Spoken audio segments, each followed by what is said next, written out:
Så kom valget. Epita har kigget på nogle af de politiske partiers websites via eye-tracket, deres sider og spurgt om, hvad respondenterne husker af budskaber og hvad der egentlig virker. Studiet er gennemført med 9 respondenter, og vi har bedt dem forholde sig til siderne og til budskaberne.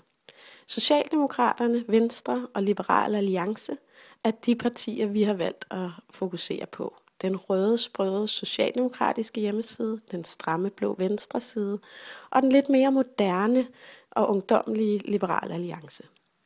Vi skal kigge på nogle gazeplots, der viser, hvordan brugerne ser Socialdemokraternes side.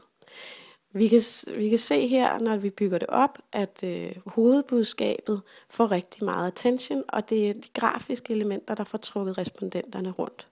Video bliver også set som et meget positivt element på den her side. Dog så synes respondenterne ikke, at det helt er fyldestgørende nok information, de får på forsiden. De skal hele tiden, de skal ligesom klikke sig videre. Vi kan se, at ansigterne også trækker attention. Venstre, de har den meget stramme blå side, og vi kan se, hvordan respondenterne starter lidt atypisk ud i højre side og bygger ind til hovedbudskabet i det visuelle element i midten. De kommer ikke ned på siden, og lige så snart der er tekst, så vandrer de hurtigt videre. Lars får meget attention, og problemet er lidt her, at de faktisk ikke kan huske ordet tryghed. Der er kun 1 af 9 respondenter, der siger ordet tryghed, når de skal fokusere på Venstres budskaber. Liberal Alliance. Her er fokus i det store hovedelement, der skifter mellem kandidater og budskaber, og attention fordeler sig rigtig fint, og budskaberne trænger rent faktisk igennem. Respondenterne kan huske, hvad det er, der bliver kommunikeret. Blandt andet 40% mere i skat, som jo er hovedbudskabet. Tekst på siden bliver virkelig ikke læst særlig meget. Og her der ser vi netop det der med, at partibillederne også er meget positive.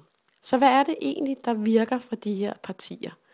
Det her er, hvad brugerne har udtalt i forhold til partierne. Vi starter med Socialdemokratiet, som opleves meget visuelt, og faktisk kan 5 respondenter huske hovedbudskaberne. Den er ikke helt fyldestgørende, men det visuelle look gør den imødekommende og overskuelig.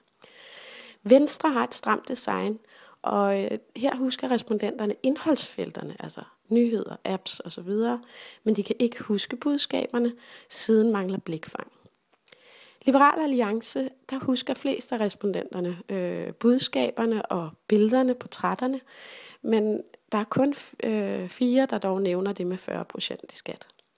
Venstres stramme design tvinger faktisk ikke hovedbudskabet igennem. Det er ikke så godt. Det er de visuelle og interaktive elementer, der virker, og det gør det for alle partierne. Video, hvor man kan indtaste, noget omkring ansigter, korte, klare, veldesignede budskaber. Og brugerne vil rigtig gerne interagere. Så er du klar til valg? Måske skulle du selv tjekke hjemmesiderne hos partierne, for spørgsmålet er, om de virkelig er klar også på nettet. Vi siger bare go vote fra Epita, og her kommer så lige lidt om eye-tracking, hvorfor og hvordan. Her er lidt omkring teknologien. Epita har en skærm som den, vi ser her på filmen. Den optager brugernes synsmønster igennem noget infrarødt lys, der fanger brugerens pupiller. Så se dit website gennem brugernes øjne.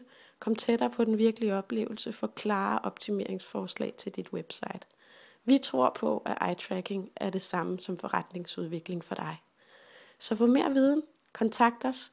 Vi er altid klar til at tage en snak om dine udfordringer. God dag.